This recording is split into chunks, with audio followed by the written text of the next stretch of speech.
Now, fortunately, when we analyze algorithms, actually not too many different functions arise. And actually, that property allows us to really classify algorithms according to their performance as the problem size grows. So that's what we'll talk about next. So the good news is there's only these few functions turn up about the algorithms that we're interested in. We can craft things that have other functions, and there are counterexamples to this. But really, a great number of the algorithms that we consider are described by these few functions that are plotted here. When we're talking about order of growth, we're not talking about the leading constant. Normally we'll say the running time of the algorithm is proportional to n log n. That means we think that our hypothesis is that the running time is tilde c log n, n log n, where c is some constant. And in these plots, these are log-log plots that really give a good idea of what's going on. If an order of growth is logarithmic or constant, it doesn't matter how big the thing is, it's going to be fast. If the running time is t for, say, 1,000, then for 500,000, it'll be pretty close to t. If it's linear, if its order of growth is proportional to n, then as the running time, as the size increases, the running time increases correspondingly. And the same is true almost if it's n log n. So those are the algorithms that we strive for. They scale with the input size. As the input grows, so grows the running time, and that's a reasonable situation to be in. As we talked about when we talked about union find, if it's quadratic, the running time grows much faster than the input size, and it's not feasible to use such an algorithm for large inputs. And cubic is even worse. So what we find is for many algorithms, our first task is really simply make sure it's not quadratic or cubic. And these order of growth classifications actually come from kind of simple patterns in terms of the code that we write. So if our code has no loops in it, then the order of growth is going to be constant.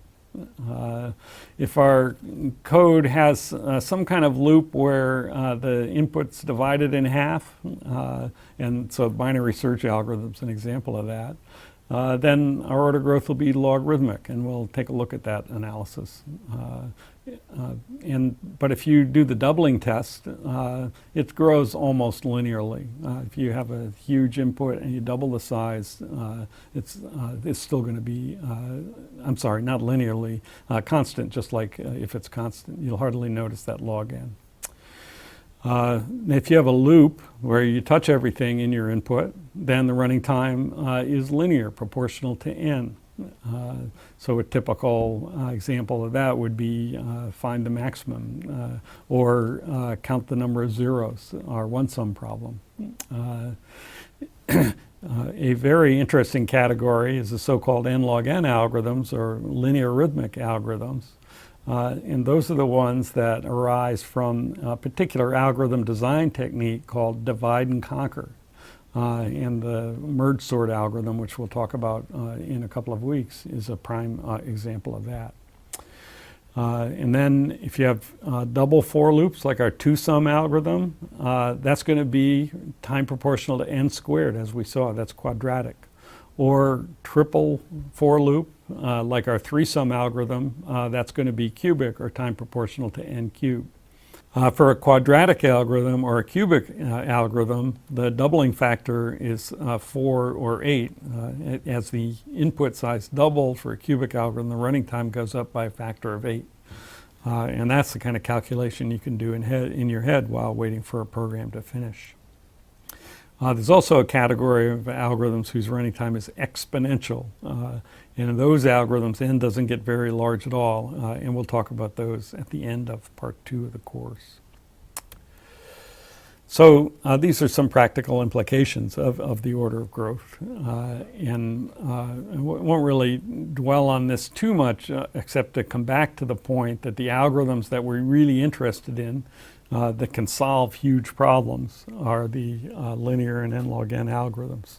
Because even now, a quadratic algorithm on a typical fast computer could only solve problems in the tens of thousands, and a cubic algorithm only in the size of thousands. And nowadays, those are just not useful because the amount of data that we have is more like the millions, billions, or trillions. That fact is becoming more and more evident as time wears on. In ancient times, we'd have some discussion about whether a quadratic algorithm might be useful, but the situation gets worse as time gets on, so we need better algorithms. To illustrate the process of developing a mathematical model for describing the performance of an algorithm, we'll look at a familiar algorithm called binary search. The goal is that you have a sorted array of integers, say, and you're given a key, and you want to know, is that key in the array? And if it is, what's its index? And a fast algorithm for doing this is known as binary search, where we compare the key against the middle entry. In this case, if we're looking for 33, we compare it against 53. If it's smaller, we know it's in the left half of the array. If it's larger, we know it's in the right half of the array. If it's equal, we found it. And then we apply the same algorithm recursively. So let's quickly look at a demo. So we're looking for 33 in this array. We compare it against the middle entry in the array, 53, and it's less, so we go left. So now we can concentrate just on the left half of the array. Now we look in the middle of this half, that's 25, 33 is bigger, so we go right. Now we concentrate on the right half of the left half, and we have a smaller subarray. Look at the middle, 33 is less, so we go left. And now we have only the one element to look at, and we found our key 33 in the array, and we return that index 4. If we're looking for something that's not in the array, we do the same process. So say we're looking for 34, it's going to be the same. Look in the left half, look in the right half, look to the left of the 43. Now there's only one key to look at, and it's not 34, so we say it's not there. So that's binary search. So here's the code for binary search. Binary search, although it's a simple algorithm, it's notoriously tricky to get every detail right. In fact, one paper claimed that the first bug-free binary search wasn't published until 1962. And even in 2006, a bug was found in Java's implementation of binary search. Just an indication of the care that we have to take in developing algorithms, especially for libraries that are going to be used by millions of people. So here's an implementation. It's not recursive, although often we can implement this recursively. And it's just reflects in code what I described in words. If we have to find whether keys in an array, we use 2 pointers, low and high, to indicate the part of the array that we're interested in. As long as low is less than or equal to high, we compute the middle, and then we compare our key against the middle. Actually, it's a 3-way compare. It's either less or it's greater. Or if it's equal, we return that mid-index. If it's less, we reset the high pointer. If it's greater, we reset the low pointer, and we keep going until the pointers are equal. If they're equal and we haven't found it, then we return -1. And it's easy to persuade ourselves that this program works as advertised by thinking about this invariant. If the key is in the array, then it's between low and high in the array. All right, so that's a program that you're probably familiar with. Let's look at the mathematical analysis of that program. And this is a theorem that we're going to prove. We usually, we won't do a lot of proofs, but this one's worth doing. So it says that binary search uses at most 1 plus log base 2 of n compares to complete a search in a sorted array of size n. So we do that, set up the problem by defining a variable t of n, which is the number of compares that binary search is going to need for an array of size n. And then we write down a recurrence relation that reflects the code. And what the code does is it divides the problem size in half so that T of n is less than or equal to T of n over 2, plus, depending on how you count what the compare is, think of it as really a two-way compare. So divide it in half by doing one compare. And that's true as long as n's bigger than 1. If n's equal to 1, the solution is 1. So that's a recurrence relation describing the computation. And so we can go ahead and solve this recurrence by applying the recurrence itself to the first term on the right. That's called telescoping. So if this is true, then we can apply the same thing to T of n over 2 and throw out another 1. And if this is true, we can apply the same thing to n over 4 and throw another 1 and so forth until we get down to just 1, in which case we have log n 1s left. Now, this is a proof sketch. You might have noticed that this proof actually only holds if n is a power of 2, because we didn't really specify in this recurrence what we mean if n is odd. But it's possible to go ahead and, possible to go ahead and take care of that detail as well and show that binary search running time is logarithmic always. All right, so given that fact, we can develop a faster algorithm for 3-sum. It's a sorting-based algorithm. And so what we're going to do is we're going to take the numbers that we have as input and sort them. We'll talk about sorting algorithms next week.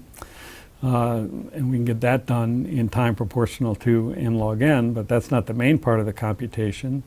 The main part of the computation is after the numbers are sorted, we'll go through and for each pair of numbers, AI and AJ, we'll do a binary search for minus AI plus IJ. If we find it, then we have 3 numbers that sum to 0.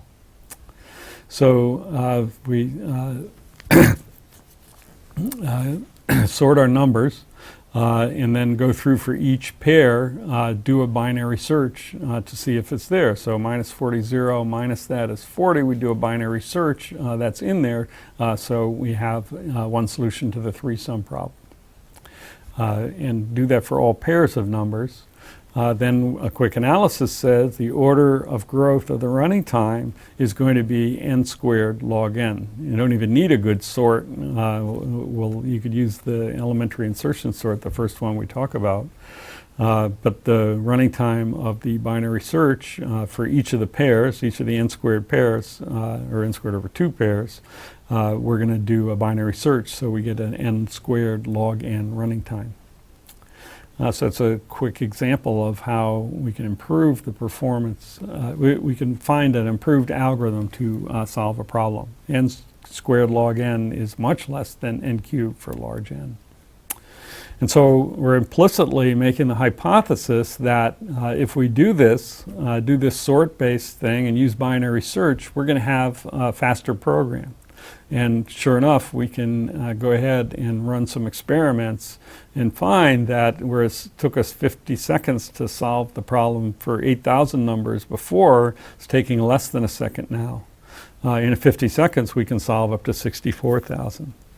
So typically, we expect that better order of growth means faster in practice. But when it comes to examining the algorithms in detail, we can go ahead and do the tests and figure out which algorithm is faster. Certainly, going from n cubed to n squared log n, we're going to expect that we're going to have a much better algorithm.